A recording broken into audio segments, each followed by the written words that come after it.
Nick Byer and welcome to Pocket News for Friday the 28th of October. Today on the show, Nintendo's official and unofficial news, and we're gonna paint our wagon. We're gonna paint our wagon, gonna paint it good. Something about my daughter named Joe. Alright, here's what's been making headlines, and Nintendo have announced the date of the Switch as next announcement. The company will be revealing the exact launch date for the Switch on the 13th of January 2017. A mere 4 days before Pete's birthday. We already know that the Switch will land in March, but we don't have the magic number to sit alongside the month. On the 13th of January, we'll also find out the full lineup of launch titles coming for the console, as well as the pricing of the system in Japan and the US. The announcement will be made live in Japan and streamed online, which bodes well for Australians who sit comfortably to the side of Japan's time zones, rather than on the other side of the ocean like those suckers in the United States. So that is when the next announcement is coming. But as we anticipated, the rumor mill is running at full capacity, just milling away. What is a mill? Grinding rumors? That doesn't really make sense. You would take a rumor and you would break it down and then put it in a bag and sell it in a supermarket to make a cake. The analogy does not hold. Eurogamer is reporting that sources who accurately predicted numerous details about the Switch have more to say about the hardware. Those same sources have told the site that the Switch is equipped with a 6.2-inch 720p screen, which has capacitive multi-touch support. This would make it feel like a low-end phablet, which is so much better than the resistive screens they've used thus far in the Wii U pad and the 3DS. Fingers crossed those sources continue their streak. Moving on, and the Borderlands collection is weirdly free for Xbox owners right now. Yesterday afternoon, people started noticing what was assumed to be a system error. Xbox One and 360 owners could download Borderlands 2 and Borderlands the pre-sequel for free. No questions asked, no gold account required. Microsoft has since clarified what is going on because gamers are understandably confused because this seems very pro-consumer. Turns out it's part of a weekend-long multiplayer all-access event Microsoft is holding. The Handsome Collection is indeed free and accessible, but only from now until the 30th, where it will be removed from the accounts of users who haven't purchased the game. But fear not, because Ubisoft will continue the trend of free weekends. Technically, all your weekends are free. It's mainly you can play games for free on those weekends. Imagine if you had to pay for a weekend. They've just announced their extreme sports game Steep will be entering open beta from the 18th of November, running through to the 21st. The beta will be on PS4, Xbox One, and PC, and players can go for a casual ski without registering. Those who do sign up through the game's official website will have a chance of getting into a closed beta, which runs the week before. Which is pretty extreme! Also extreme is what Titanfall 2 devs are doing regarding their season passes, which do not exist.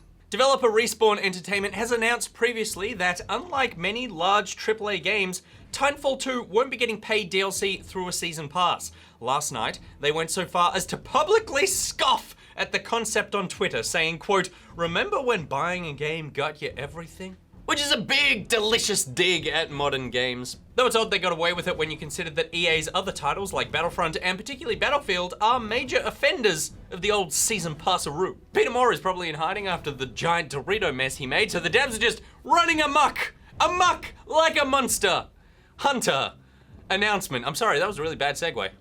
We can do better. Amok like a Dorito.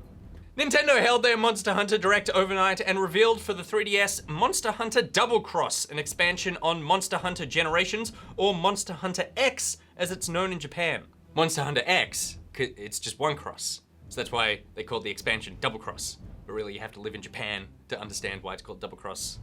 Here, it's like you're just being betrayed by a giant Dorito. The segue works. There's actually no information on whether the game will come to the Western market. Double Cross launches in March of next year, the same month as the Switch. No word on whether it will be available for the Switch, but since it's launching the same month, you bloody well hope so.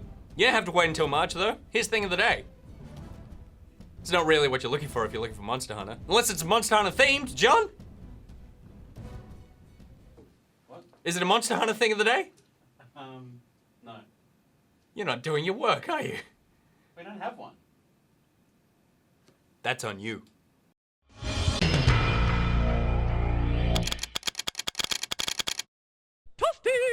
The Red Dead Redemption 2 trailer didn't tell us much more than to expect some stunning visuals. Artist Nick McDonald interpreted the scenery with a much more striking art style.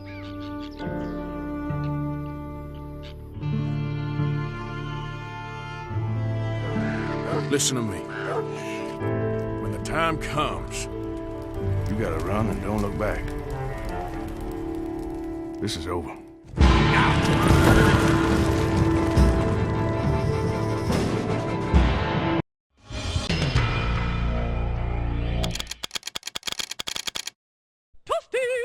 Alright, that's it for Pocket News today. My Pocketeers, that is it for Pocket News for a week, because this afternoon John, Pete and I are hopping on a plane and heading to Melbourne International Games Week.